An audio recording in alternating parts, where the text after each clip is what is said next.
It is an honor to be here at the Compass Conference once again. How many have been to one of my previous sessions before or seen one of my videotapes? Okay, how many never have? And how many do not understand the questions so far? All right, well, good. Well, as he said, my name's Ken Hovind. I taught high school science for 15 years.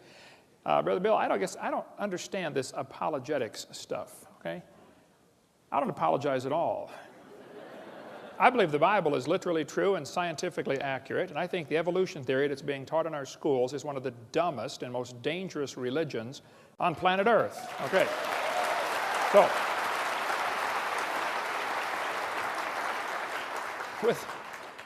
with that said, let's get started. This is not my wife. That's just a picture of her. Last summer was our 31st anniversary, and we sat down and figured out how much money we've spent since we got married. We have spent all of it. And praise God, she's with me here out at the table this week. You get to see my wife. She doesn't get to travel much. She's real involved in music at our church, and so you stop in and see her. We live in Pensacola, Florida. Been there for 16 years, and we have 3 kids, one of each. And I got all my kids married off, and the dog died, so I made it. I'm home free. It's wonderful. And we got 3.5 grandkids, and for those who don't know, grandkids are God's reward for not killing your own kids when you thought about it. Hang in there. It'll be worth it all. Amen. All right. And all 3 of my kids and their spouses work in our ministry and all live right around us. God's given us an amazing staff. We got Creation Science Evangelism and Dinosaur Adventure Land. We have an awesome time down there. A museum, theme park, and science center based on creation instead of evolution. I wish there were thousands of those across the country. So at Bill's request, we're covering today more reasons why evolution is stupid. Now, let me define some terms and some positions.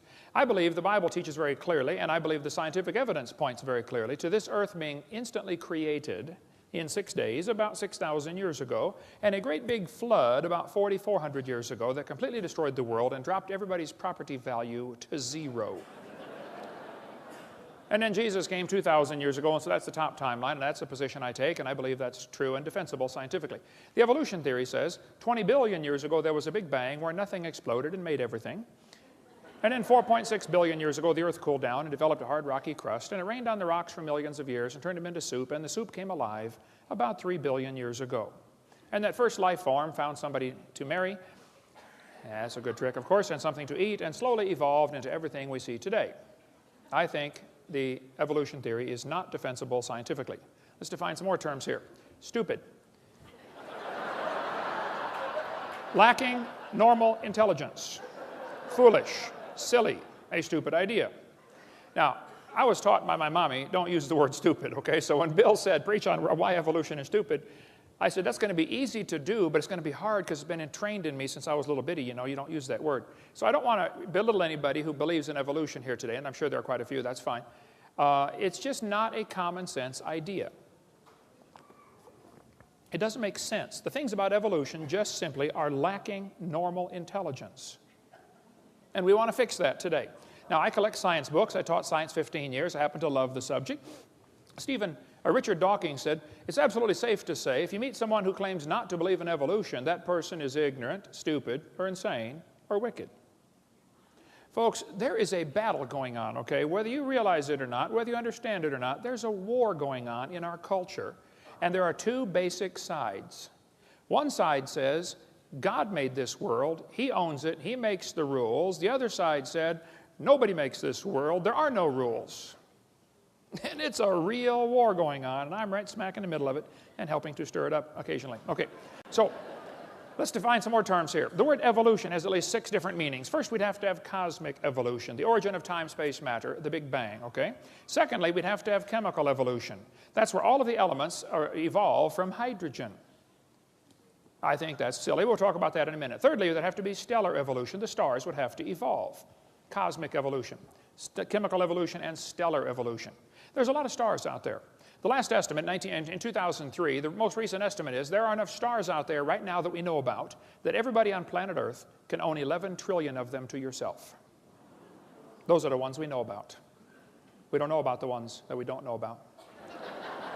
Fourthly, there's going to have to be organic evolution. Somewhere, somehow, life has to get started from non-living material. Okay? Fifthly, there'd have to be macroevolution, where an animal changes into a different kind of animal. And lastly, microevolution. I object to the term, but they use it. So I believe in number 6. That happens. I think variations happen within the kinds, but the first 5 are purely religious. I think, quite frankly, they're stupid. Okay? Let's cover them here. Look at each of the first 5. Textbook says, 18 to 20 billion years ago, all the matter in the universe was concentrated into one very dense, very hot region that may have been much smaller than a period on this page. That's stupid. And then there was a big bang where this little tiny dot exploded. That's stupid, okay? They don't tell you where the time came from, where the space came from, where the matter came from, where the energy came from. They just assume all of that is inherent in this little bitty dot, which came from nothing. Who's ever seen a big bang create order? Big bangs don't create order. That's stupid. Big bangs create big messes. The Humanist Manifesto says humanists regard the universe as self-existing and not created. Well, the second law of thermodynamics tells us everything is falling apart. If you leave something alone for a while, it's going to rot, rust, die, break down, or fall apart. Nothing gets better by itself. So to say that the universe is self-existing is stupid, okay? It violates the second law of thermodynamics. Evolutionists say, well, yeah, you can add energy, though, and overcome the second law. And they say the Earth is an open system. It receives energy from the sun. I understand. But the universe is a closed system, by definition. Secondly, adding energy is destructive. There has to be something to utilize the energy.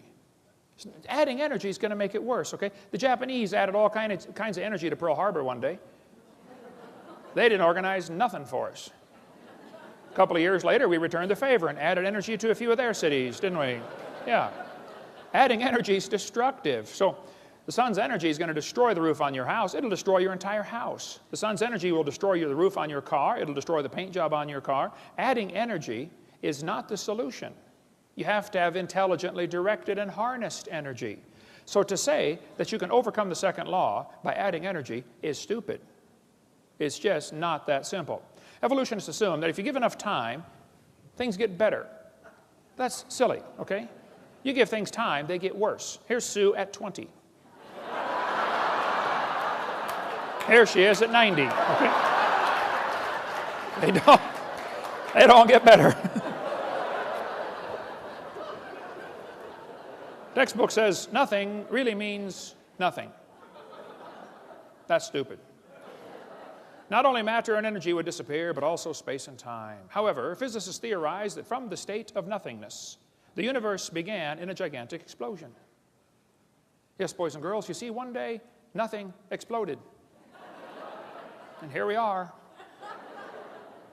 There's no kind way to say it, okay? That's stupid. That's lacking normal intelligence, all right? Here's Discover magazine a couple years ago. Where did everything come from? Boys and girls, the universe burst into something from absolutely nothing. Zero, nada. As it got bigger, it became filled with even more stuff that came from absolutely nowhere. That's real stupid. Yeah. The observable universe could have evolved from an infinitesimal region, this guy said. It's then tempting to go one step further and speculate that the entire universe evolved from literally nothing. It all came from a dot. That's stupid. I'm sorry, it just is, okay? So the Bible says, in the beginning, which is a reference to time, which, by the way, has 3 dimensions, past, present, future, a trinity, and you can't escape time. God created the heaven, that's space, which has 3 dimensions, length, width, height. You can't escape space. Where can you be where you're not in space or in time? You can't escape them. It permeates everything. And God created the earth. You know, matter comes in 3 dimensions, solid, liquid, gas. We have a trinity of trinities in 10 words. In the beginning, God created the heaven and the earth. Time, space, matter. All 3 have to come into existence at the same instant. If you had matter but had no space, where would you put it? If you had matter but had no time, when would you put it? You have to have all 3 simultaneously. People say, what did God do for millions of years before the creation? Well, your question assumes that God is stuck in time, space, matter. We are the ones stuck in time, space, matter. He's not stuck in those. See, if God was limited by time, He's not God. This is not 2004 in heaven. There is no time in heaven. And before the creation, there was no time. So once upon a time, there was a time when there was no time. Think about that one. Anyway. So when the textbook says nothing really means nothing, that's stupid, okay? It's just not common sense. None of these things can create themselves. Time, space, and matter cannot create themselves. They have to have an outside force, like an all-wise, all-powerful, almighty, infinite God. to create those things. Then the textbook says this little tiny dot was spinning. It spun faster and faster. Yes, boys and girls, and one day it exploded. Big bang. Well, if you take a merry-go-round and put some kids on there, get the merry-go-round going clockwise as fast as it'll go, the kids go through distinct phases. In phase one, they're screaming at the football players, come on, let's go, faster, faster. You get up around, 30 miles an hour. They go to phase two, where they stop screaming. Then you get going faster, and you get around 60 miles an hour, they start screaming again, but now they're screaming, stop, stop, please, slow down. When you get up around 100 miles an hour, you enter phase four, where the kids begin to fly off the merry-go-round. Now, when the kid flies off, you notice something interesting. As the kid is flying off the merry-go-round, if the merry-go-round is going clockwise, the kid, even after he leaves, is spinning clockwise until he encounters resistance, like a tree or telephone pole. That's because of a law known as the conservation of angular momentum. A spinning object that breaks apart will send all the fragments off spinning in the same direction. And people say, well, what if they collide? They can't collide. The longer you wait, the further apart they get.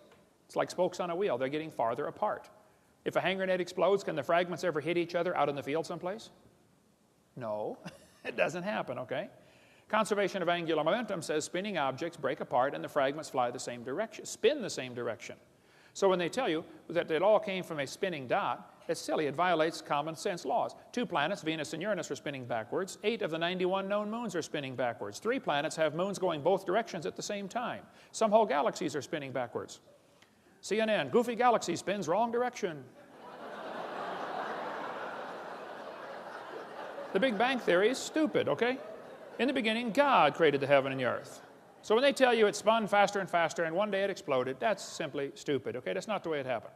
So we have cosmic evolution, which I think is silly. Then we have, the textbook says, as the earth formed, the surface was hot and there were large pools of bubbling lava. Was the earth ever a hot molten mass like the textbook says? The Bible says the Spirit of God moved on the face of the waters. The Bible says God created it cold, not hot. See, everything about the evolution theory is backwards to the Bible. Don't try to compromise those two, okay? It's like trying to ride 2 horses going different directions, same time, okay? Robert Gentry's got a great book on the radio polonium halos. Gentry's a brilliant man. I think he's spoken at the conference, hasn't he? I've spoken with him at a couple conferences. I don't know if it was stealing the mind or not, but brilliant man, lives near Knoxville, Tennessee. He's done lots of study on the granites around the world. The granites all contain these radiopolonium halos, which have an extremely short half-life, proving they were never a hot molten mass. But these radiopolonium halos tell us absolutely positively the Earth was never a hot molten mass. And if you melt granite and let it cool back down, it doesn't form into granite again. Nobody knows for sure how granite was made. So when the textbook says the Earth was a hot molten mass, I'm sorry, that's stupid. It's not true. It's lacking normal intelligence. It didn't happen that way. Secondly, we'd have to have chemical evolution. All the elements forming from hydrogen, they think it all came from a big bang. Atoms of hydrogen in the proto-sun were fused together to form helium. Okay, I'll agree that can happen. But it's stupid to think that's going to form all the elements. They say, well, yeah, you can fuse and get, hydrogen fuses to helium. I agree. And you can't fuse past iron, though. It won't go past iron. How do you telling me you got uranium from hydrogen? I'd like to see that, please. It's lacking normal intelligence. It just doesn't happen. Chemically, it's not possible. Thirdly, there'd have to be what's called stellar evolution. The stars would have to evolve. The Bible says God made the stars. Plain and simple, that's just what it says. Textbook says 18 to 20 billion years ago was the Big Bang, which caused the formation of galaxies. Well, we got a real serious problem here. Big Bang Theory says nothing got together and exploded while it was spinning and formed all these galaxies. Well, problems are multitude for this theory, okay? Some think the Big Bang Theory made nice, neat, orderly galaxies. That's stupid, okay? These galaxies are really incredibly designed. Even at the galaxy level, there's design in the universe, all the way down to the molecular level. We see a star blow up about every 30 years. A star explodes. It's called a nova or a supernova. If the universe is billions of years old, why are there less than 300 supernova rings ever discovered? That's only a few thousand years worth. I mean, if a star is blowing up every 30 years, there ought to be millions of these supernova rings if the universe were millions of years old.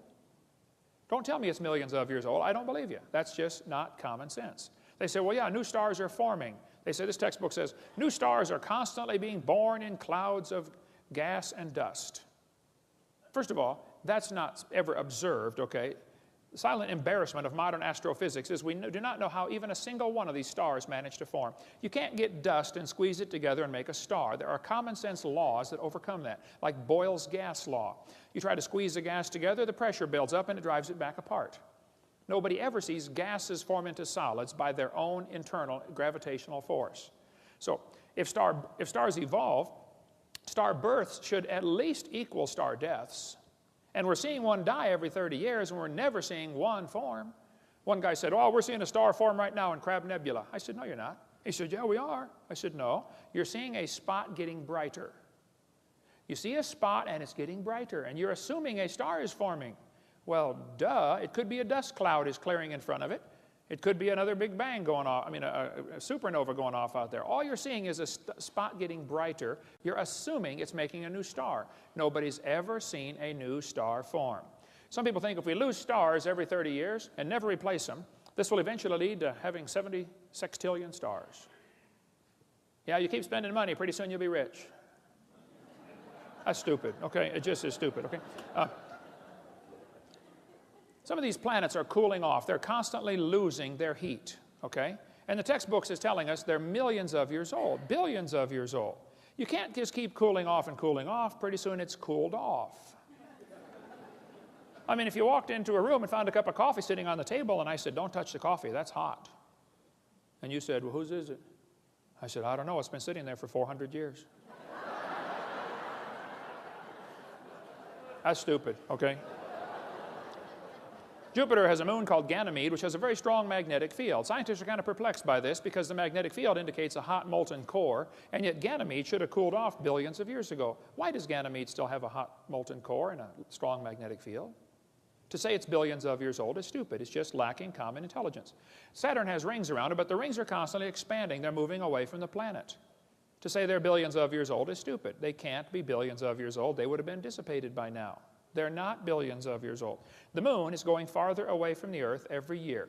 We're slowly losing the moon. Now, this is going to be complicated, so listen carefully.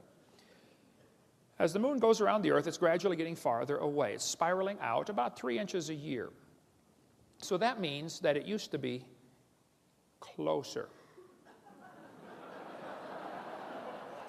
Well, if you bring the moon in closer, you start to create a problem, you see, because the moon causes the tides. Now, you folks here in Denver probably don't worry about the tides. But in Pensacola, you worry about the tides, okay?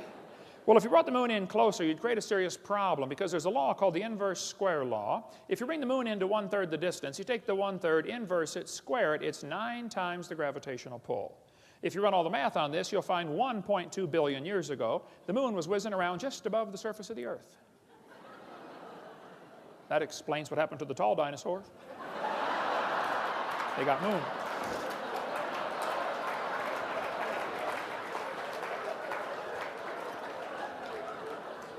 So, to teach us the moon is billions of years old while it's constantly moving away and nobody knows of any factors that would reverse that situation, that's just stupid, okay? It can't be true.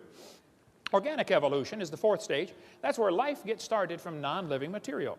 The Bible says God created the living creatures. And there are folks who simply don't want God telling them what to do, bottom line. God, leave me alone, stay out of my life. Okay.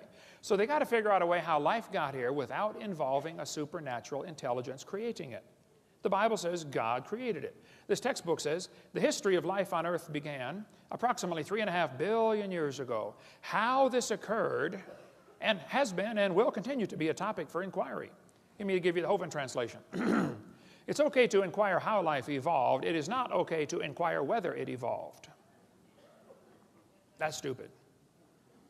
Is this education or indoctrination? Hey kids, we know life evolved. Now you got to try to figure out how it happened. How about if we even question, did it evolve? Oh no, you can't question that. You cannot question that. We know it evolved. Now just figure out how it happened. That's not education. That's indoctrination. Urey and Miller in the 1950s wanted to know how the Earth and solar system had come to be. At the bottom it says, he never proved how life originated. He did add evidence to the theory that life could have started by itself. Life started by itself. That's stupid, okay? Life cannot start by itself. This textbook says, swirling in the waters of the oceans is a bubbling broth of complex chemicals. Progress from a complex chemical soup to a living organism is very slow. That's stupid. Can you believe they cut down a tree to print that book? Where's Al Gore when you need him? Yeah. Here we have 4 major magazines and news media, Scientific American, CNN, New Scientist. They're all saying life sprang from clay. Yes, a piece of clay created life. Well, that's stupid. And I think God could take clay and create life, okay? But the clay can't create life from itself. Major difference here, okay? Textbook says, students are taught that life evolved from non-living materials, like this one. Many important events occurred during the Archean era, the most important of which was the evolution of life. Progress from complex molecules to even the simplest living organism was a very long process. Yes, boys and girls, you see, long ago and far away. They hide it in antiquity. Well, if you just imagine, you go back far enough, it happened. Oh, yeah, it must have. This one says, between 4 and 3.8 billion years ago, living cells emerged. There's no record of the event. That's stupid, okay? The first self-replicating systems must have emerged in this organic soup. Yep, we all came from soup. Now that's stupid. I'm sorry, it just lacks common sense. Ernst Haeckel said, he knew that spontaneous generation must be true, not because it had been proven in the laboratory, but because otherwise it would be necessary to believe in a creator. Ah, now we're getting to the truth. Well, I'm sorry, Ernst. That's a stupid way to look at life, okay? Have scientists really produced life in the laboratory? Well, they want you to think they have. What they did, they took a series of glass tubes and beakers and flasks and hooked them all together and made 4 gases go through there: methane, ammonia, water vapor, and hydrogen. Notice, there's no oxygen. They didn't want oxygen in there. They excluded oxygen. They said, well, maybe the early Earth had what's called a reducing atmosphere, no oxygen present. Well, then they said, at the bottom of the flask, it collected stuff that was rich in amino acids. That's stupid. It was not rich in amino acids by a long shot. What they did, they took 4 gases, excluding oxygen. Major problem, because they had to leave oxygen out, because if anything tried to get together, it would oxidize. You know, you cut a banana open, lay it on the table, it turns brown, it oxidizes. You don't paint your car, it rusts, it oxidizes. So he took oxygen out. The problem is, you got to have oxygen. See, ozone is made from oxygen, and ozone blocks UV light. So if you take away the oxygen, now the UV light destroys your ammonia, and that's one of the other gases you're trying to use. So you cannot get life to evolve without oxygen. And you cannot get life to evolve with oxygen. And the Earth has always had oxygen. All the experiments are showing that there's no proof of this reducing atmosphere. There's far more oxygen in the past than anybody ever imagined. We find in general no evidence that the Earth had an oxygen-free atmosphere. That's what all the scientific experiments have shown. So life cannot evolve with oxygen. Life cannot evolve without oxygen. And yet they're teaching us life evolved from non-living matter. I'm sorry, that's just stupid. It had to be designed, created by a really smart designer. This textbook says there was 0% oxygen on the Earth, but the rocks absorbed it. That's stupid. They filtered out the product in this experiment. Miller and Urey in their experiments had the stuff going through this series of tubes. And when it got to the bottom, they drained it off because they didn't want it to go through the electric spark chamber again because the spark would tear it apart. They said it's like 100,000 times more likely to destroy it than it was to create it. So they had to protect the goo that they created at the bottom. That's not realistic for nature. I mean, if they're saying life evolved in some warm little pond from lightning strikes, that's just not common sense. Because the lightning strike's 100,000 times more likely to tear it apart than it is to put it together. Go check out your little pond after lightning strikes. See how many frogs are surviving. Yeah. What he actually made was 85% tar, 13% carboxylic acid. Now, both of those are toxic to life. He made 2% amino acids, and only 2 of the amino acids were made. There are 20 different amino acids. It's like making 2 letters of the alphabet accidentally by dropping toothpicks and saying, wow, look at this. Nobody writes books. Here's how they're formed. Duh. These amino acids bond with tar and acid much more quickly than with each other. Amino acids are like letters of the alphabet. They're building blocks to make words, and you got to have words to make paragraphs and paragraphs to make books. What he actually made in the experiment was the equivalent of a couple of letters. 2 of the letters. And half of them were backwards. Now you really got a problem. Because the smallest proteins have 70 to 100 of these amino acids in precise order, and they're all left-handed. What's the chances of dropping toothpicks out of an airplane and creating letters on the ground 70 letters in a row, all facing the right way, all spelled correctly, just to make one paragraph. The chances are 0. It's not going to happen. Now, if you believe it will, that's great. I admire your faith, but don't call it science. And don't make me pay to put that in the schools like it's part of science. Okay, you go start yourself a private school and teach that junk to anybody that wants to pay and come learn it. This is America, the land of the free and the home of the slave, so, or whatever. So, now, DNA and RNA are all right-handed molecules, and hundreds of these have to combine in the right order, and they unbond in water much faster than they bond. And as far as I'm concerned, folks, the oceans are completely full of water. Brownian motion is going to drive them apart. It is not common sense to say scientists have made life in the laboratory. It's just stupid. They haven't even come close. I was in a debate one time, and this one student in the Q&A time said, Hovind, what are you going to say if scientists ever make life in the laboratory? What are you going to say then? I said, well, first of all, I would like to point out they're a long ways from it. They're nowhere close to creating life. They can't even get just a couple of these amino acids to combine. Can't even make a protein. He said, well, you're right. I said, now, to answer your question, I guess I'd have to say, if a bunch of intelligent scientists get together and create life in the laboratory, that would prove it takes intelligence to make life. Which is what I've been saying all along.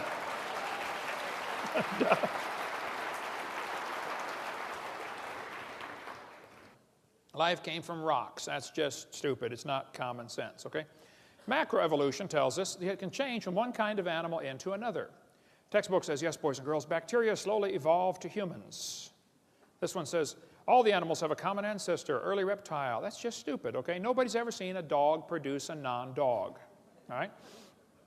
Even Mary Leakey said those trees of life with their branches of our ancestors is a lot of nonsense.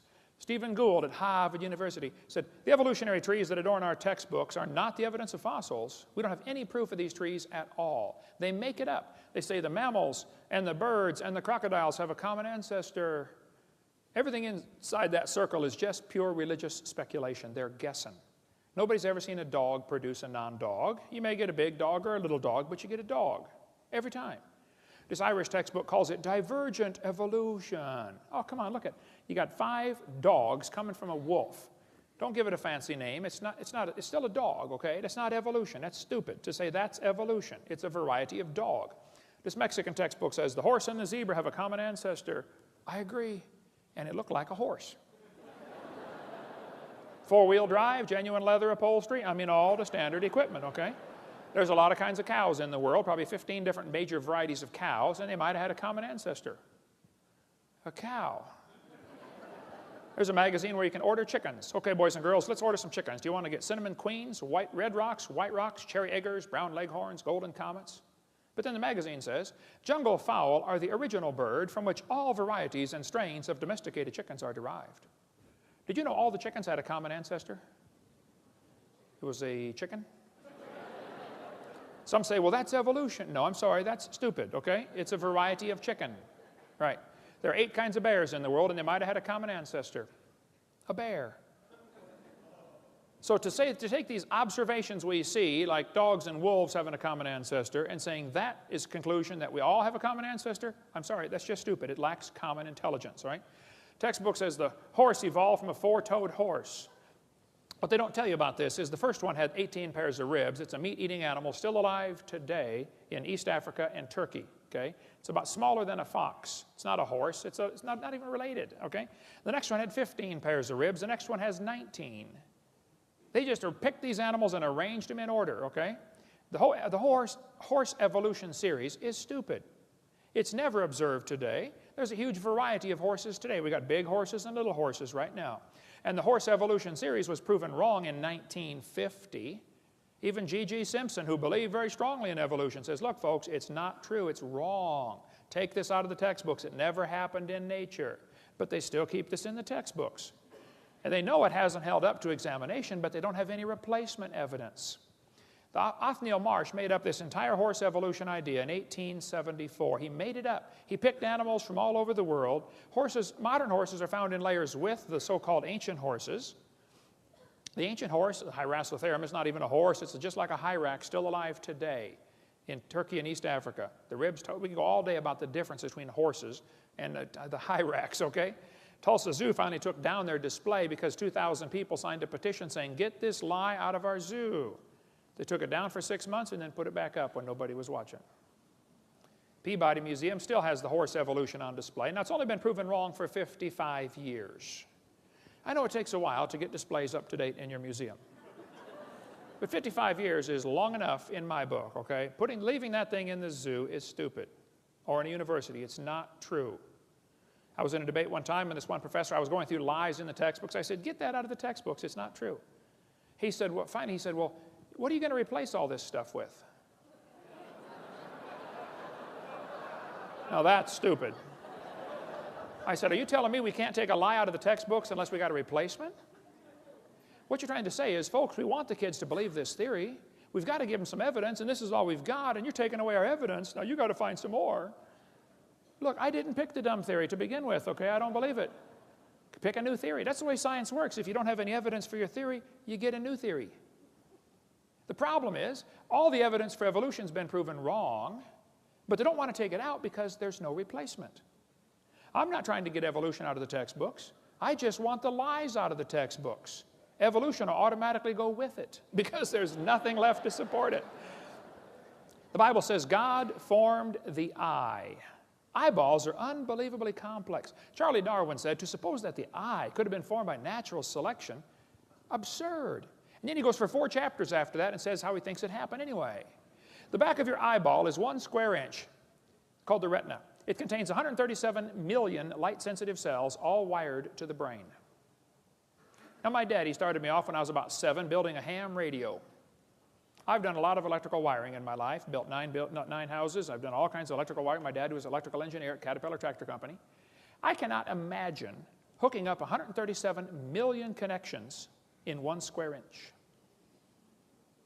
My Heavenly Father did it. He's pretty smart. I debated a guy named Ed Buckner, who's an atheist in Buffalo, New York. He said the human eye is an example of poor design. I said, why would you say that, Ed? He said, well, the eye is wired backwards. I said, what do you mean? He said, well, the blood vessels are in front of the retina. I said, yes, I know that. I taught biology and anatomy. He said, well, the octopus has a much better eye because their blood vessels are behind the retina. I said, well, Ed, let me explain something to you. We live in the air. Okay? Air is a very poor insulator for UV light. Okay? So your eyeball has the blood vessels in front of the retina because that's your body's last defense against ultraviolet light. Now, octopus live in the water. Okay? Now, water blocks UV light. See, we have eyes designed for living in air, and they have eyes designed for living in water. Now, if you want to swap eyes with an octopus, you just enjoy yourself, but that's stupid, okay? You're going to be blind in a few weeks, all right? What they're trying to say is, well, God wouldn't do it this way, so it must have evolved. That's a silly argument for evolution. They're trying to say poor design is proof of evolution. Porsche made a car one year. It was just a poor design. You could not get the spark plugs out without taking the motor mounts loose and lifting the motor up. That's a poor design. So does that prove nobody designed the Porsche? No. And they look at the human body today and think we are poor design. I say, first of all, fellas, you need to stop and consider something.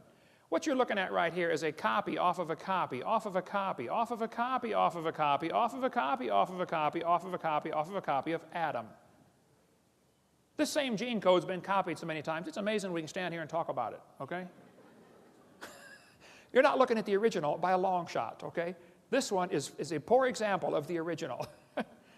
Getting worse, too, by the way, much poor example. Oh. It's stupid to say that poor design is evidence for evolution. The eyeball is so complex, you can walk into a room and look around the room, and in 1 second, your eye picks up enough information to keep the Cray computer busy for 100 years analyzing everything you picked up. Fastest computer in the world. This textbook says the complex structure of the human eye may be the product of millions of years of evolution. That's stupid. The eyeball had to be designed. This textbook shows the kids a reptile eye and a bird eye. And it says, boys and girls, right here, you must picture or imagine how evolution happened.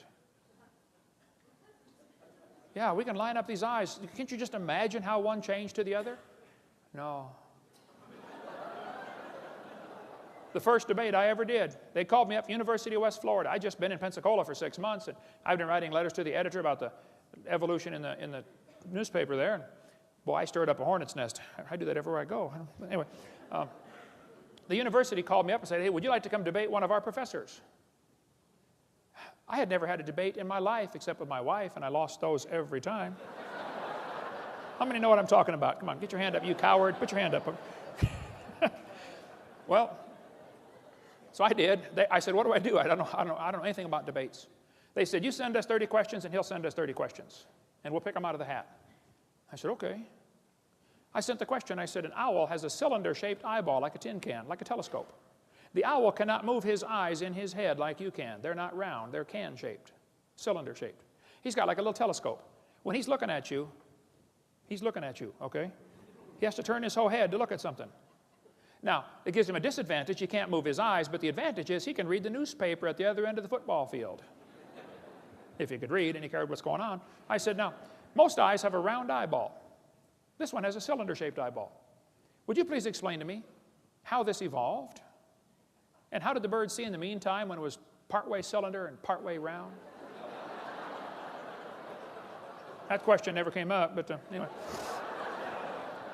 So when they're telling you the eyeball evolved, it's just stupid, okay? It's not common sense, okay? Michael Behe is not a young earth creationist, but he's got a great book out called Darwin's Black Box. I highly recommend that book if you want to study the complexity of things in nature. For instance, every little bacteria swimming around has at least one hair on it called a cilium. That little hair is attached to a rotary engine in the bacteria's skin. That little engine is so tiny that 8 million of them would fit on the stump of a human hair. Cut your hair off, 8 million motors will fit on a stump. Yet it turns 100,000 RPM and stops in 1/4 revolution and goes backwards 100,000 RPM.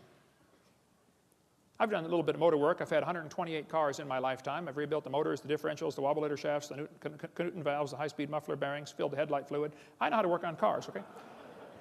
I can't imagine building a motor that would turn 100,000 RPM. And they think this little bacteria motor happened by chance?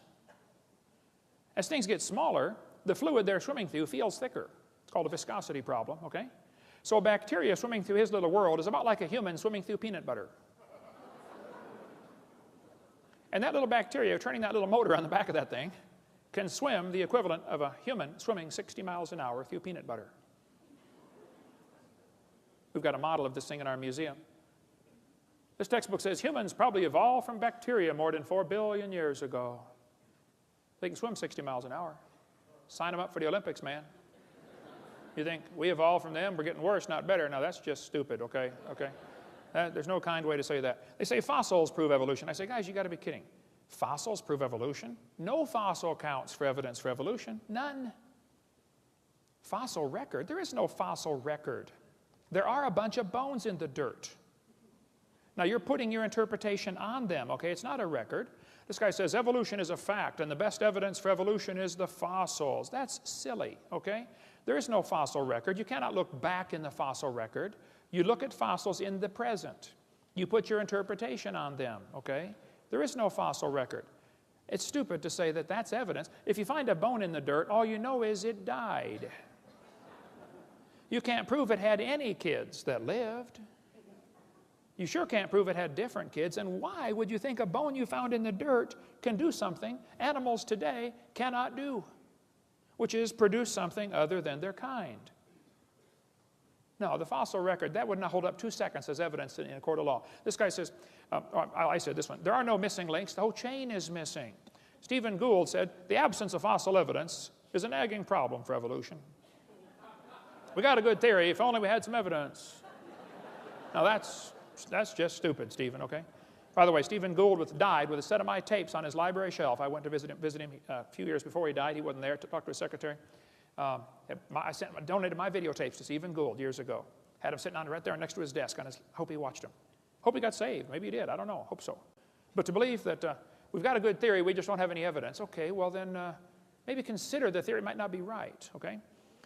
Richard Goldschmidt said, the first bird hatched from a reptile egg. That's real stupid, okay? Then they say smaller is simpler. Well, that's silly, okay? Smaller is more complex. This textbook says all the many forms of life on Earth today are descended from a common ancestor found in a population of primitive unicellular organisms. Excuse me? A primitive unicellular organism? If it's single-celled, it's not primitive, it's complex. That's stupid to say that's simple. One little paramecium is more complex than the space shuttle, and you can put thousands of those into a drop of water. Smaller is not simpler. Here's a microchip inside a paperclip. It's not simple. This ant is holding a microchip that is capable of processing all the letters in the Bible 200 times per second. Let's compare the brain of a honeybee to a NASA Cray computer. The honeybee is tiny. The Cray computer is huge. We'd all agree there's a size difference, okay? The brain of a honeybee is pretty small. The Cray computer could do 6 billion calculations per second. I think they got a faster one now. But the YMP-C90 could do YMP-90 could do 6 billion calculations a second. It's estimated the honeybee's brain does 1,000 billion calculations per second. The Cray uses many megawatts. The honeybee uses 10 microwatts. Talk about energy efficient. You know, the honeybee not only makes honey, he flies on honey. That's his energy source. And the honeybee can fly 1,000,000 miles on 1 gallon of honey. How would you like a machine that gets 1,000,000 miles per gallon? Cray costs $48 million. The honeybee's brain is pretty cheap. You splat them on your windshield all the time. Many people scramble to help babysit the dumb Cray computer. If it breaks, man, you got to call in a whole crew to fix it. Honeybee has a self-healing computer. How'd you like one of those? Cray weighs 2,300 pounds. Honeybee doesn't weigh too much. Let's see. The Cray computer is huge, slow, inefficient, costs lots of money. You got to babysit it. But everybody knows it was designed. There isn't anybody with half a brain who would tell you the Cray came from an explosion in an electronics factory. But they turn right around and say the honeybee evolved. That's stupid, okay? Smaller is not simpler. Smaller is more complex. And the brain of a human's a lot more complex than a honeybee. The human brain's unbelievable. You've got the memory capacity of the entire British Library.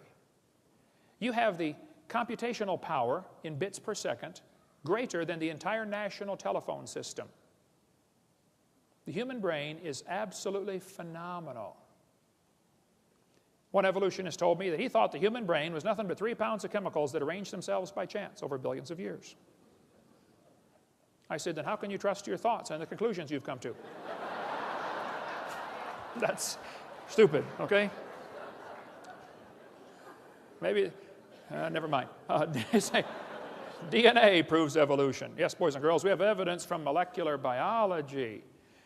Percentage of DNA sequences is talked about here. It says Darwin speculated all forms of life are related. This speculation has been verified. You think DNA has verified Darwin's theory? That's stupid. DNA is unbelievably complex. The DNA molecule in your body, the deoxyribonucleic acid, is the most complex molecule in the universe. If you took it and unwound it and unwound it and unwound it and unwound it and unwound it, if you could ever get the thing untangled, it'd be about 7 feet long. And it'd be like a twisted ladder. Each half of the ladder is called the genes.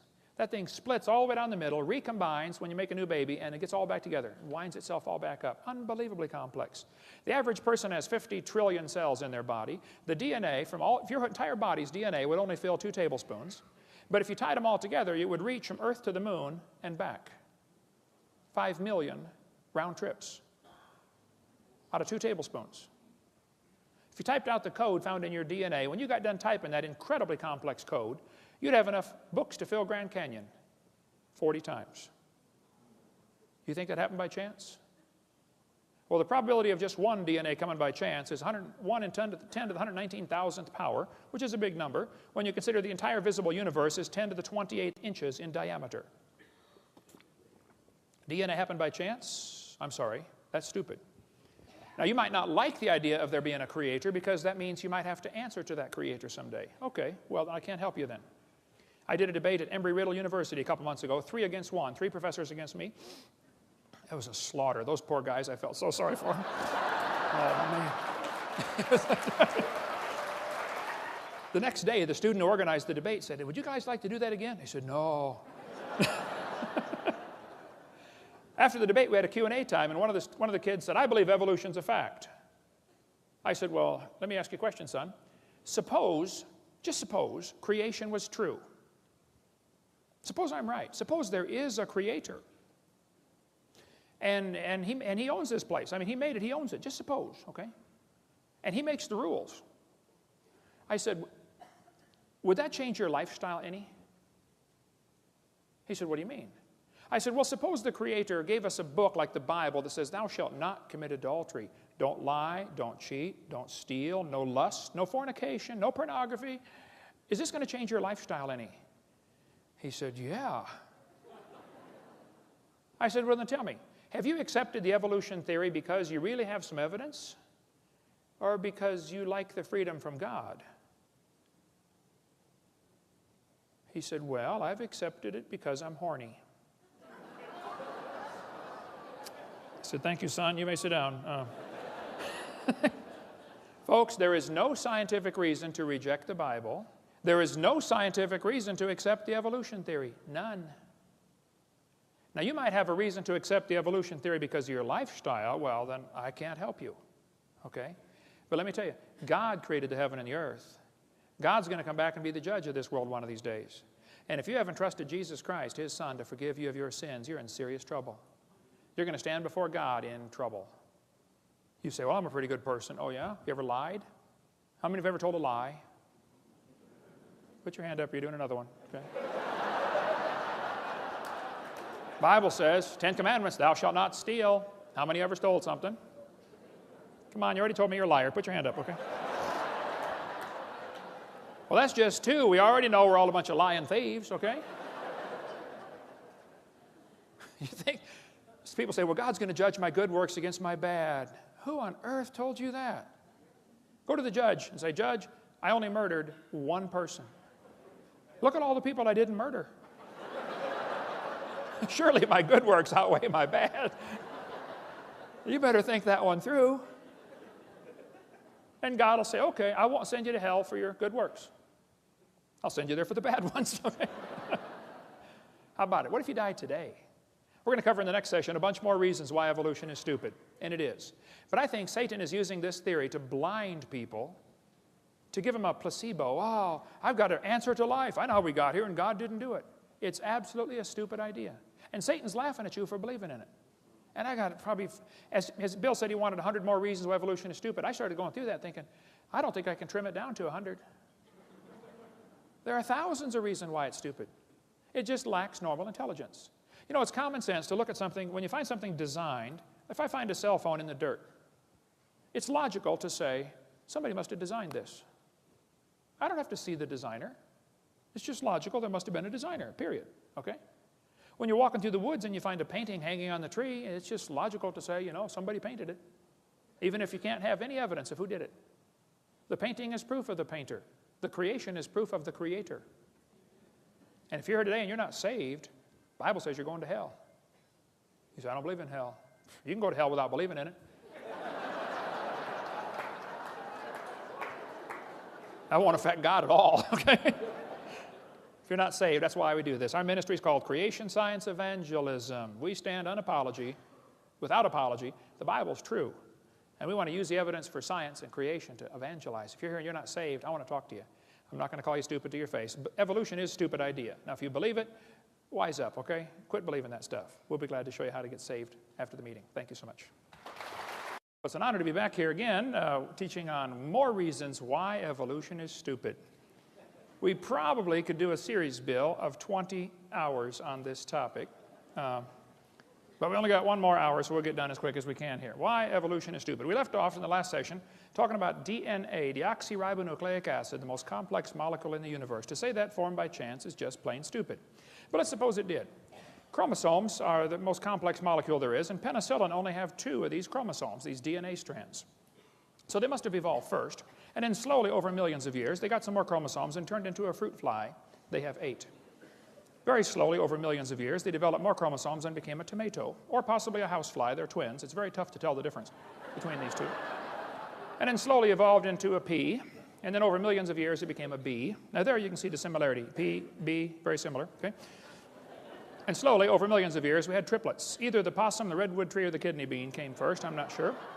Tough to tell them apart, folks. They all have 22 chromosomes, you know. There's, let's see, possum, tree, kidney bean. Let's see, possum, Kidney bean, evolution. Oh.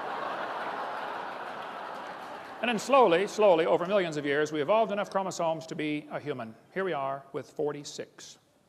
If we can just get 2 more, we're going to be a tobacco plant. I know some already smell like it. Sometimes I'll get on the elevator and I'll say, man, you're evolving, you're way ahead of me. And maybe someday we'll have enough to be a carp. And it probably won't happen in my lifetime, but maybe star date 34, 95, 72, we'll have enough chromosomes to be a fern. Why don't they talk about the chromosome number as evidence for evolution? They tell the kids 20 kinds of amino acids, that's true, make up all the proteins. It says, explain how this fact supports the idea that all life shares a common ancestor. Well, that's like saying all the books in the library have the same 26 basic letters. That's a good point. You see, boys and girls, that proves they all evolved from Morse code. No, teacher, somebody wrote those books, okay? That's just stupid to say that the fact that we all have 20 amino acids is proof we're related. See, the reason God designed it where we all have the same basic amino acids that make up the proteins is so that the brown cow can eat the green grass and give the white milk, and I can drink it and get the blonde hair. See, if we didn't have all the same basic building blocks, we could only eat each other. Think about it. Well, let's talk about evolution. I believe the hamster evolved first. They only live about 2 years. And then slowly, this is based on longevity now, slowly evolved into a cat and then a canary. They're very similar. You can see the lifespan. And then a dog and a chimpanzee. They're slow. You know, this is the real order of evolution. Humans are near the top. Turtles actually live slightly longer than humans, so they're probably the most evolved species on Earth. Or maybe we should arrange animals in order based upon their top speed. The peregrine falcon is the most evolved animal in the world. Below that's the cheetah, then the antelope, the coyote, the ostrich, all the way down to the garden snail, 0.03 miles an hour in high gear. Or maybe we should arrange the animals in order of how they evolve based upon their gestation period, how long they're pregnant. Elephants are the most evolved. They're pregnant 21 months. Hamsters only half of a month, 15 days. Maybe we should arrange the animals in order based upon their body weight. The blue whale is the most evolved. The shrew at 1/4 ounce, the least evolved animal. I mean, they just make up these charts to say how we evolved. They say the humans and the orangutans are 96% similar in their DNA. And that proves a common ancestor 15 million years ago. Well, now hold on a minute. Barney Maddox was the leading genome researcher on the DNA project. He said, folks, the difference between the human and his nearest relative, the chimpanzee, is at least 1.6%.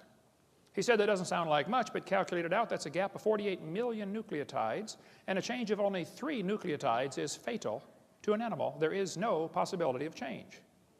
They used to think we were 98.4% similar.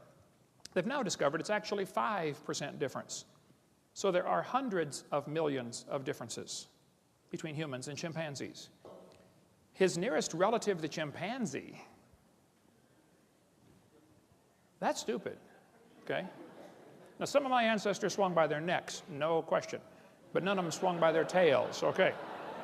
Now, arranging animals in some kind of fictitious order doesn't prove anything. All they're doing is doing this on paper. Even if they find them in order, it wouldn't prove anything. I mean, if I get buried on top of a hamster, does that prove he's my grandpa? Even order of burial wouldn't prove anything. But I've been doing research on the evolution of the fork. I've put together fragmentary evidence for a long time. I believe over millions of years, probably the spoons evolved. It's quite obvious. You can see the difference there. And I believe the knife evolved to the spoon and then slowly became a 4-tine fork. And if you break one off, it's a threek. And if you break another one off, it's a took and then a wonk. Okay? But I felt like I knew I had it right, but I felt like I had a missing link. I found it one day flying to Connecticut on US Air, the missing link. So the evolution of silverware is becoming very complete. Yeah. A lot of mutants didn't survive. When people found out I was researching the fork and evolution, they sent me all kinds of frauds. I mean, people are trying to get famous, okay? They were hoping for fame and fortune. This was an obvious fork head on a spoon handle, but my trained scientific eye caught it right away. That was a fraud. Of course, a lot of variations of races appeared along the way. Look, you can turn a cat to a cot to a dot to a dog, changing one letter at a time. You can play around with this for a while and turn yourself into a fool if you're not careful. Yeah. Now they tell the kids dinosaurs turned to birds. The Bible says the birds are made on the 5th day, Reptiles made on the 6th day. Did you know everything about the evolution theory is backwards to the Bible? Every single thing is backwards. The Bible says man brought death into the world. Evolution says death brought man into the world. The Bible says God created man. Evolution says man created God. It could not be more opposite. This guy says dinosaurs are alive as birds, scientist says. Oh, wow, scientist says. Well, that's proof of something, isn't it? That's stupid, okay? Dinosaurs are not alive as birds, okay? Textbook says birds are the descendants of dinosaurs. Yeah, all you got to do is put a few feathers on him and give him a shove, man. It's not that hard. Man. They say Archaeopteryx is proof of evolution. Archaeopteryx is the missing link. Yes, boys and girls, there it is, the missing link. Archaeopteryx is a bird. A 100% bird, a perching bird. Now, textbook says bird feathers evolved from scales that protected the dinosaurs. You think feathers evolved from scales? That's stupid, okay? Feathers are incredibly complex. Scales are folds in the skin. They attach to the skin differently. They develop from different genes on the chromosome. They're both made out of keratin, and that's where the similarity stops. Feathers did not evolve from scales. There's no similarity at all. I like to show this to evolutionists. This is, as far as I know, the world's largest rock group.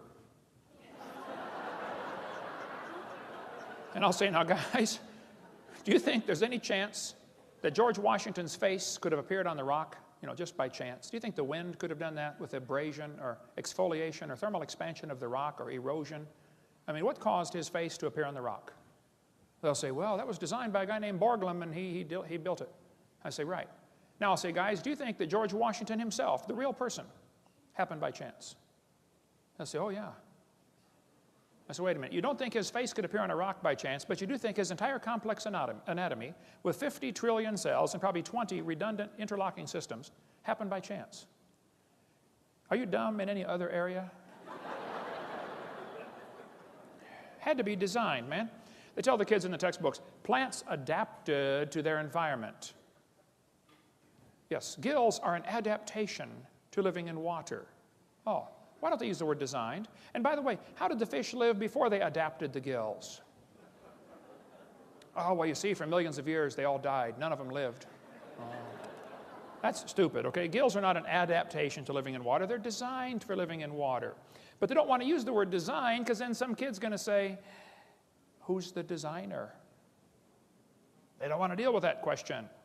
They somehow think all you got to do is get the molecules together and add energy and you can make life. Oh, let's try that. Let's put a frog in a blender and turn it on. In a matter of seconds, you will have frog nog. You will have all of the molecules required to make a frog in one place. Right? Now you can put it on puree, you can nuke it, microwave it, zap it, hook jumper cables to it. I don't care what you do to it. How long? You can add all the energy you want. How long will it take to reassemble the frog? It's not going to happen, okay? Putting molecules together and adding energy does not create life. That's stupid, okay? It has to be designed. They say homology proves evolution. I don't think so. Yes, boys and girls, one of the evidence is homologous structures. They'll say, you've got 2 bones in your wrist, the radius and the ulna. Yeah, look at this. The dolphin has 2 bones in his flipper. Wow. It says right here in the textbook, these homologous structures provide evidence that these animals evolved from a common ancestor. They do this in all the textbooks all over the country, all over the world, actually. Yes, boys and girls, this is comparative anatomy. Comparative anatomy provides further evidence of evolution. The commonalities suggest that these and other vertebrate animals are all related. They probably evolved from a common ancestor. That's stupid. They probably have a common designer. The same guy designed them all. Not a common ancestor. Then they say we've got evidence from development.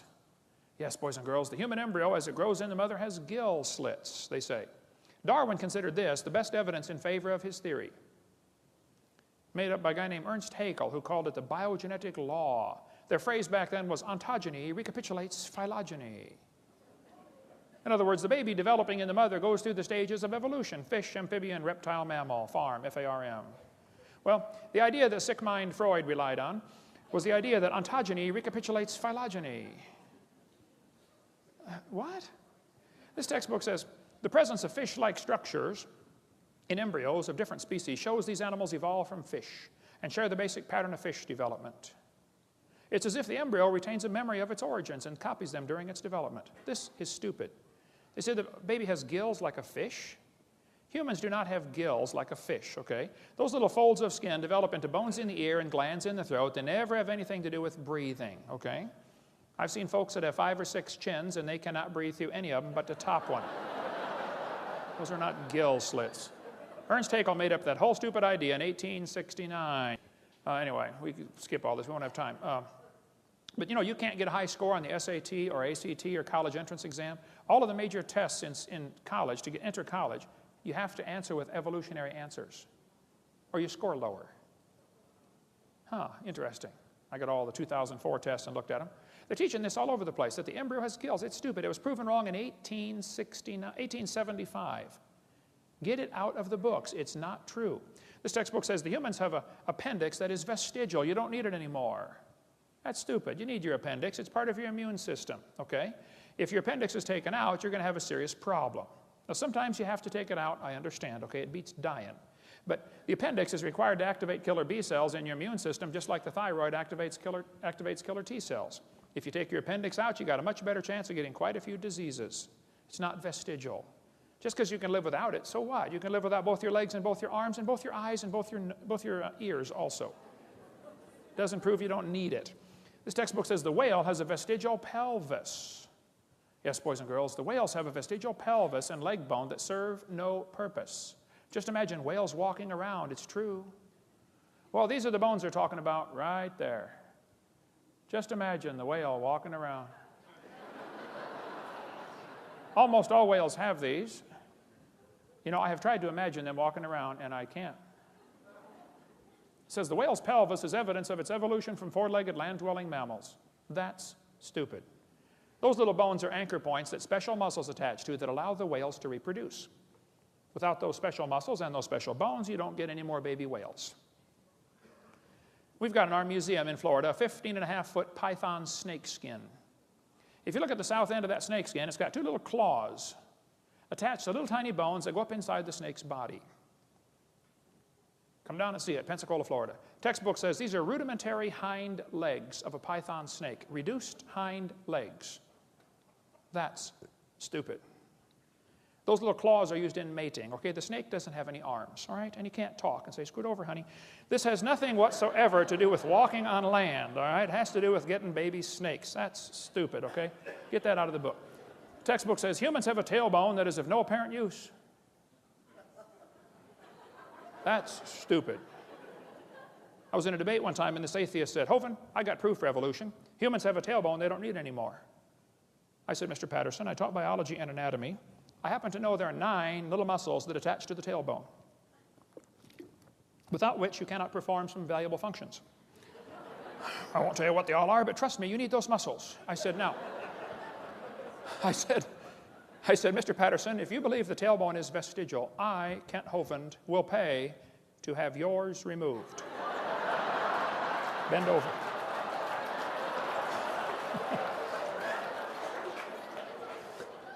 He did not volunteer.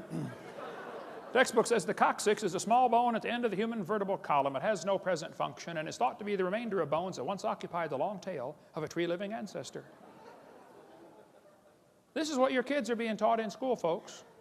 Look, I hate to say this, but the problem in the textbooks is not fixable in the short term. Get your kids out. The ship is going down. Get them out.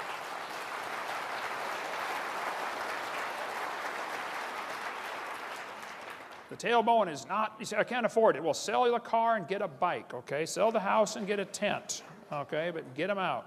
Okay.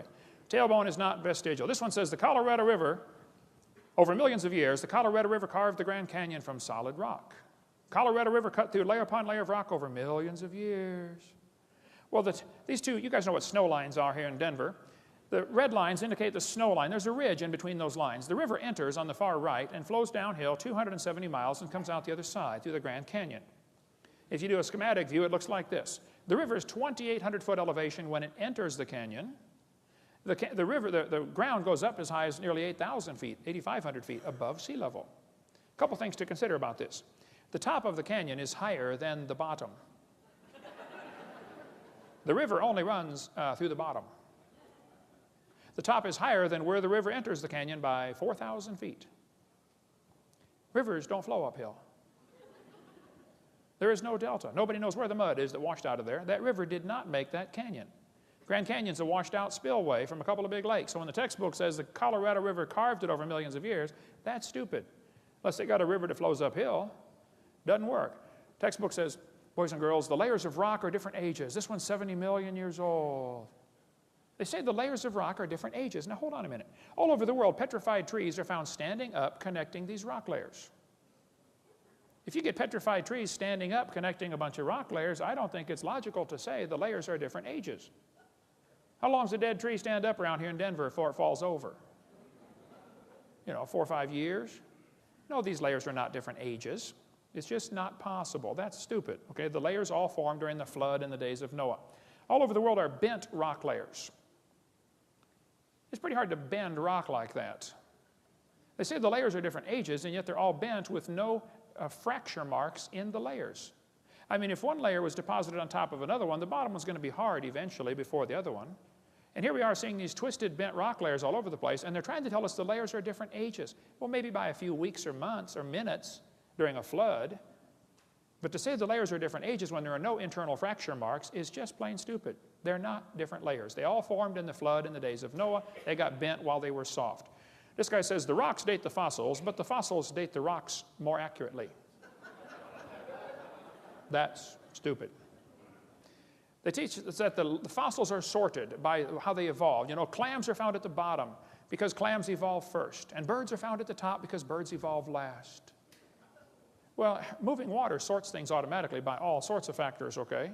Actually, maybe fossils are sorted based upon their habitat. It could be the clams are found at the bottom because they're already at the bottom when the flood starts.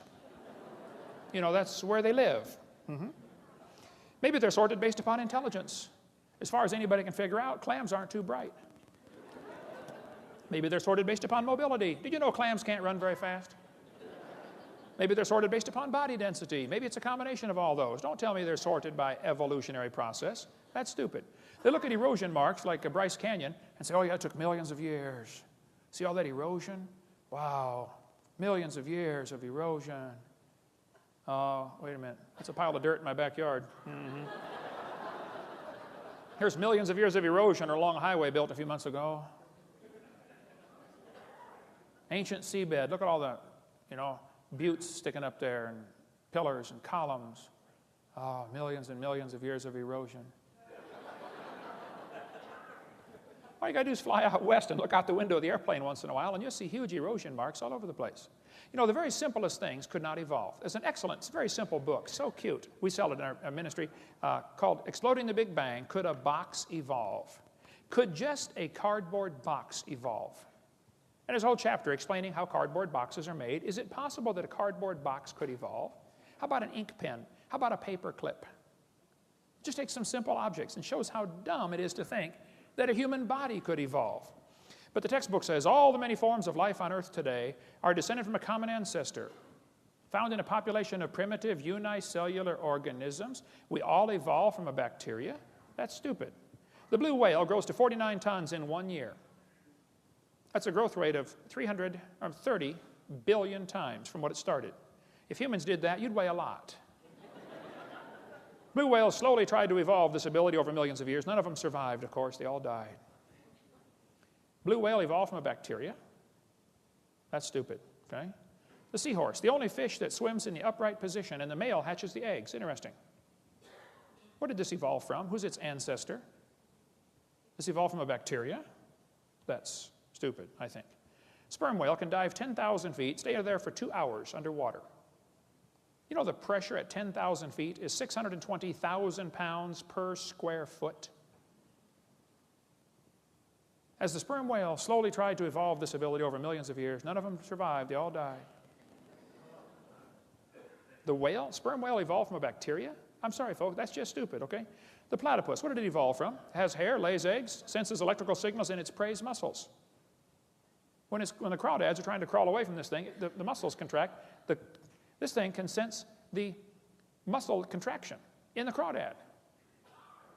Bats, with their echolocation, can sense a moth and go pick it out of the air, but the moth can hear the echolocation and drop. How did the moth evolve that? How did the bat evolve the echolocation? The platypus evolved from bacteria? It's just stupid, okay? Bottlenose whale can dive 3,000 feet down in 2 minutes. Try that. Watch what happens to your eardrums. A human attempting this would have multiple medical problems and die almost instantly. This evolved from a bacteria? I'm sorry, that's stupid. Rhinoceros beetle can carry 850 times its own weight. That's like me carrying 17,000 pounds. What did this evolve from? Who's its ancestor? You think it evolved from a bacteria? I'm sorry, I think that's stupid. You can believe that if you want, but don't call it science, okay? The giraffe has a 2-foot heart that pumps blood up 10 feet. Then when it bends down to get a drink, it's got a special blood cushion to absorb the shock of all this pressure being pushed down to its brain. The giraffe is getting a drink. He hears a lion roar. He throws his head up in the air 17 feet and runs off. Go from 0 to 17 feet in about a quarter second, and you try to run off and see what happens. You take about 3 steps and fall over. It evolved from a bacteria? I don't think so. The woodpecker has a tongue that goes in the back of his head, goes all the way around, anchors in his left nostril. No other bird has a tongue anything close to the woodpecker's tongue. What did it evolve from? Who's its ancestor? It has shock absorbers around its brain to absorb the shock. The woodpecker can peck the tree, back its head out, open its eyes, focus on the tree, close its eyes, and peck again. If it had its eyes open when it pecked, its eyeballs would pop out. It can open its eyes, focus, close them, and peck, like, what, 40 times a second? Where did it evolve from? From a bacteria. I think that's stupid, okay? The beaver, amazing animal, has its teeth that the outside is hard, the inside of the teeth are soft. Every time they chew, they wear off the inside of the teeth, which means the outside is always sharp. Self-sharpening teeth. Pretty slick. It's an engineer of amazing ability. The beaver can cut down a tree limb and swim across a river. Here he is carrying something with a heavy drag. He's swimming. He's compensating to know that he ends up in the right spot without being carried downstream by the extra drag of this branch. Yeah, for millions of years, they all got washed downstream and died. None of them survived, yeah. Came from bacteria. I just think that's stupid, okay? The golden plover goes to Alaska, lays its eggs, puts on 70 grams of fat, raises the babies for a few weeks, and then it takes off and flies 88 hours nonstop to Hawaii. It burns 1 gram of fat per hour. It's only got 70 grams. It needs 88 grams to make it.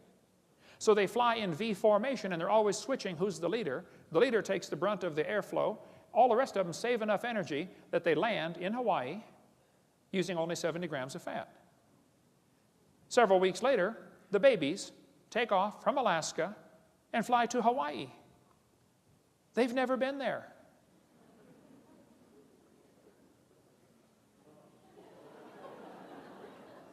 What did it evolve from?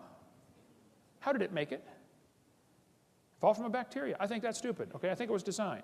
Dragonfly is the most amazing insect on the planet, I think. They have the best eyes of any insect. They have up to 30,000 eye lenses. They can see almost all directions. They can fly frontwards and backwards. They can fly 20 miles an hour. They spend a year to year and a half, 2 years as a larva. Then they develop into adults. Just study the dragonfly. It'll blow your mind. Evolved from bacteria, I think that's stupid, okay? Then they talk about carbon dating as proof for evolution. Well, when they first invented it in 1949, the lower leg of a mammoth dated 15,000 years old, but the skin was 21,000. It's not working, okay? 1963, living mollusk shells dated 2,300 years old. Still not working. 1970, they said if a carbon date supports our theories, we put it in the main text.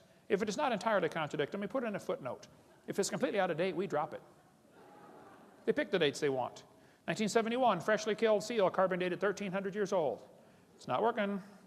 1975, one part of a mammoth is 40,000 years old, another part's 26,000. You talk about a slow birth. And we could spend all day on carbon dating. Living snails carbon date 27,000 years old. It just doesn't work, okay? You can go all through history, it doesn't work. This guy says, in the last 2 years, an absolute date was obtained for the Gandong beds.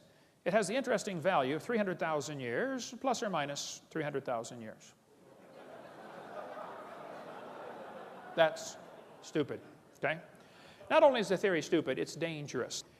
Charlie Darwin said, at some future period, not very distant as measured by centuries, the civilized races of man will almost certainly exterminate and replace the savage races throughout the world. If evolution is true, has one type of man evolved farther than the rest? Henry Fairfield Osborn said the standard average intelligence of the average adult Negro is similar to the 11-year-old youth of the species Homo sapien. Do you mean Negroes are not Homo sapien, Henry? That's stupid, okay? Thomas Huxley said, no rational man cognizant of the facts believes the average Negro is the equal, still less the superior of the white man. That's stupid. The Mormons teach that the Negroes don't have, they used to teach anyway, that they could not be saved. They were cursed with the curse of Cain. That's stupid. Ernst Haeckel said the mental life of savages rises little above the higher animals, especially the apes, with which they are genealogically connected. Their intelligence moves within the narrowest bounds, and one can no more or no less speak of their reason than that of the more intelligent animals. These lower races, such as the Vedas or Australian Negroes, are psychologically nearer to the mammals, apes or dogs, than to civilized Europeans. We must therefore assign a totally different value to their lives. That's stupid and dangerous. But if you've seen the movie Quigley Down Under, where they called Quigley down to come shoot the Aborigines, that's exactly what was happening. They were killing Aborigines. They thought the Australian Negroes were inferior. These two folks went down there to collect skulls for museums. Article right here says, the New South Wales missionary was a horrified witness to the slaughter by mounted police of a group of dozens of Aboriginal men, women, children. 45 heads were boiled down, the best 10 skulls packed off for overseas. They killed them to get their heads for museums to show evolution. 1904, World's Fair was held in St. Louis. 2,000 primitive people were put on display to show evolution, how that the pygmies slowly evolved to the modern white man. Oda Benga was taken away from his wife and 2 kids and put in a cage with chimpanzees. He was a pygmy from Africa. He went insane and killed himself. Theodore Roosevelt thought the Indians were an inferior species because he thought they hadn't evolved as far. You won't understand what happened to the Indians until you realize what happened with the evolution theory teaching this stuff, that some of the races are more important than others. Roosevelt said, I wish the wrong people could be prevented entirely from breeding. He thought the Indians, the immigrants from Europe, Scotland, Ireland, or the Orient were a threat to American society because they were inferior. How many of you have ancestors from one of those places? See, you're inferior. Yeah. 1871, Congress scrapped all treaties with the Indians because they thought, they're just animals, that they hadn't evolved as far. You got to read about the Trail of Tears. Of course, evolution came out way before 1859 with Darwin's book. Darwin just made it popular. It's stupid to teach that Indians or anybody else is inferior. Comrade Stalin went to a Christian school as a kid. He read Darwin's book and became an atheist. Darwin's book changed his life forever. Comrade Stalin killed between 60 and 100 million of his own people. You ought to read any of the books by Alexander Solzhenitsyn. Somebody gave me one once, said, well, Hovind, you got to read this book, The Gulag Archipelago. I said, man, this thing's 900 pages. He said, well, just read the first 5. I said, okay. 3 days later, I finally got to go to bed. I said, man, that was an awesome book. I couldn't put it down. It's stupid to say that somebody's inferior because of their skin color or something else. During World War II, the Germans overran Poland from one side, the Russians overran them from the other side. They captured all the Polish officers and executed them.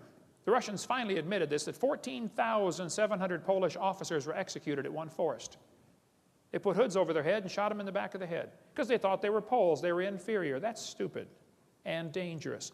Pol Pot, the leader of Cambodia, the Khmer Rouge, killed a third of his entire population because he thought he was trying to speed up the process of evolution. That's stupid. Read about the killing fields or Khmer Rouge, what happened over there. When Mao Zedong took over China, they killed 60 million people when he took over China. He wanted to speed up the evolution process. It's stupid, folks. Adolf Hitler's mind was captivated by evolutionary thinking, probably since he was a boy. Evolutionary ideas lie at the basis of all that is worst in Mein Kampf. Hitler thought the Jews were criminals because they were breathing air and drinking water and eating food that belonged to the blonde-haired, blue-eyed Aryans. He said, nature does not desire the mating of weaker with stronger individuals, even less does she desire the blending of a higher with a lower race. Adolf Hitler's book, Mein Kampf, talks about racial crossing all over the place. Higher races. Who's a higher race, Adolf? Hitler thought the blonde-haired, blue-eyed Norwegians were close to pure Aryan. Did you get all that? The blonde-haired, blue-eyed Norwegian. Vorden står det till idag. Ja, sure. Hey there, fella. Ufta. And he thought the Germans were mostly Aryan. The Mediterraneans are slightly Aryan. The Slavics are half Aryan, half ape. Orientals are slightly ape. Black Africans are mostly ape. And Jews are close to pure ape. That's the list Hitler was working off of.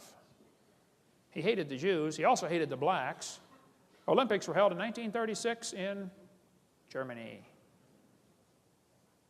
Jesse Owens, the black American athlete, won the most gold medals. Hitler said, it's not right to make my men race against this animal.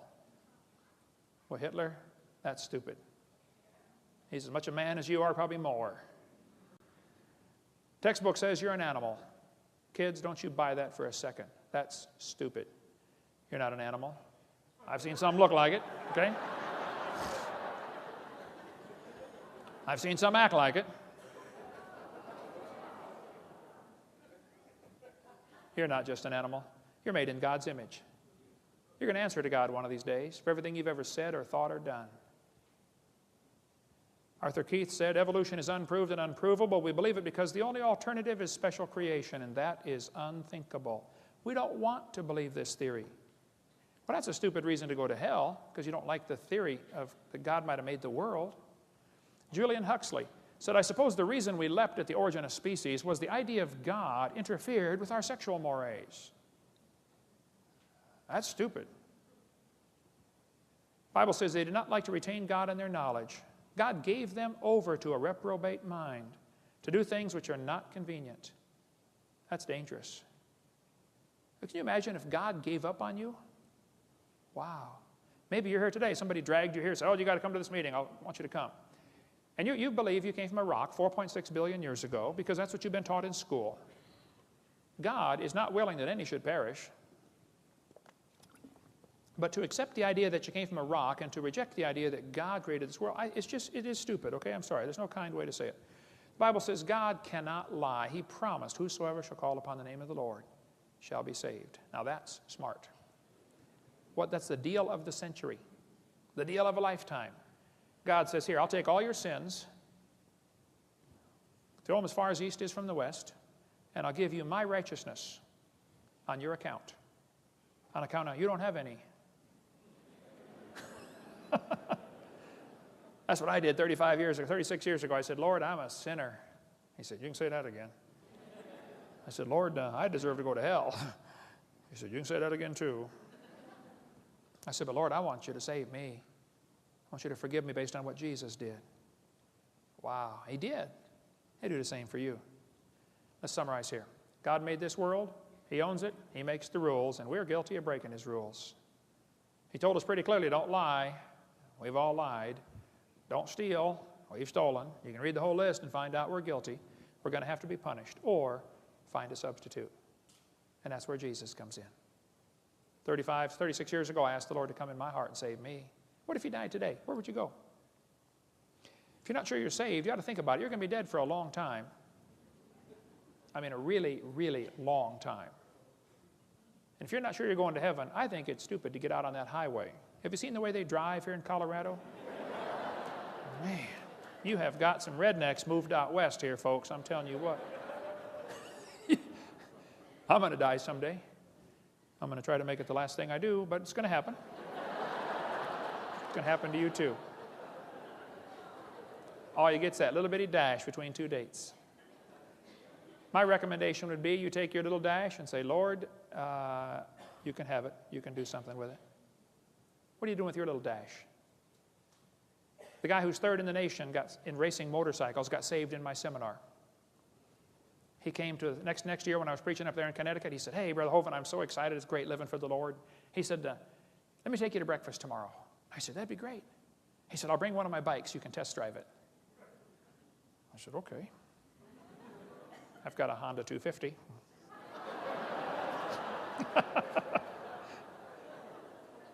He brought his Honda 900 that had been blueprinted and stroked and bored and balanced, and I'm not sure what all they did to it.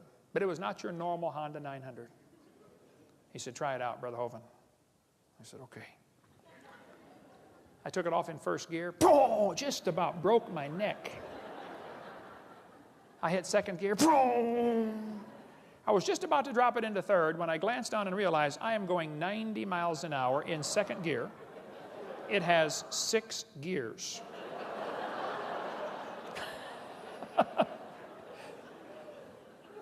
I brought it back. I was shaking like a leaf. I said, how fast does it go? He said, I don't know.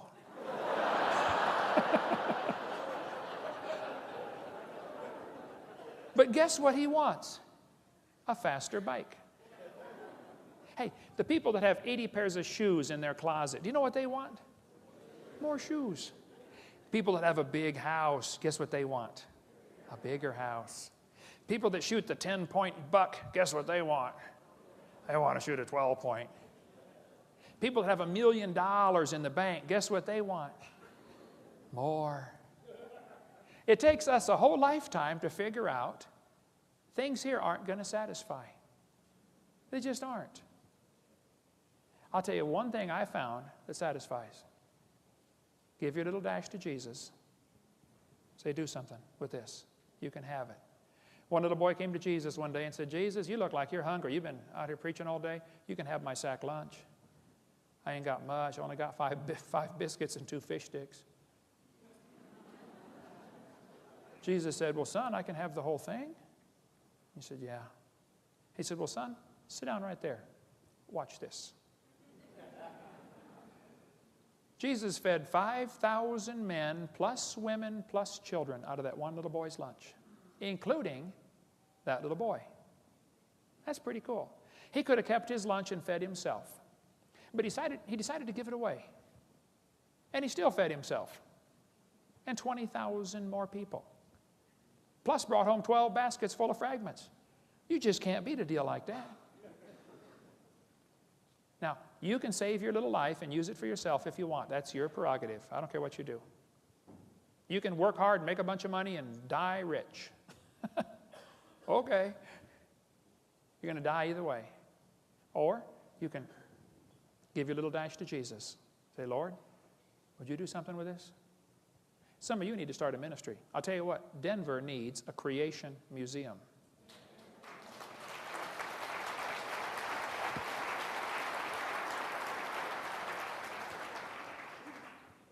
Go to visit Red Rock Amphitheater. I went up there one day and there's all these dinosaur footprints on the hillside. How many have been up there? Red Rock Amphitheater, you know the dinosaur footprints? I stopped up there looking at these dinosaur footprints on the hillside, and this old man was standing up there. He's looking at them, you know. Pretty soon a school bus stopped. And a bunch of kids got out. This old man walked over and said, hey, boys and girls, I'm a member of the club called Friends of the Dinosaurs. Let me tell you about these dinosaur footprints. He said, millions of years ago, dinosaurs were walking along the beach, and they left their footprints, and they hardened.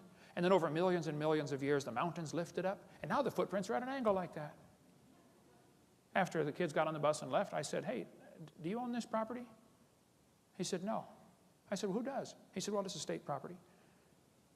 I said, now, do you get paid to do this, to give these tours to the kids? He said, no, I just volunteer my time. I said, so you don't own the property, and you just volunteer to do this? He said, yeah. I said, okay. Next school bus stopped.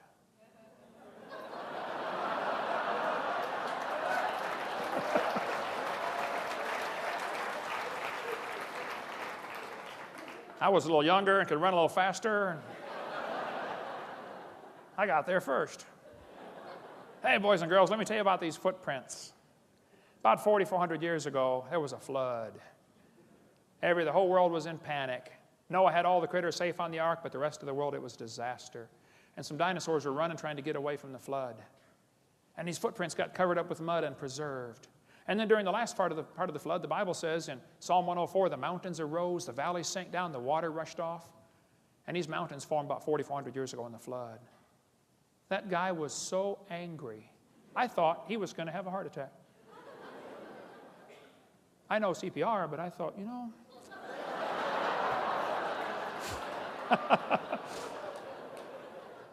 If you're a Christian, what on earth are you doing for heaven's sake? Everybody ought to find something to do. People say, Hovind, did God call you to start a ministry on creation? I don't know. I never got a letter or a phone call. It just needs to be done. Now, kids, you go to sleep. You won't understand this. Kids, you may go to sleep. Parents, you'll understand. You know, mom can wash the clothes, dry them, fold them, and set them by the bedroom door. The kid comes in and doesn't even see them. How many know what I'm talking about? Now, come on. Didn't you see those clothes?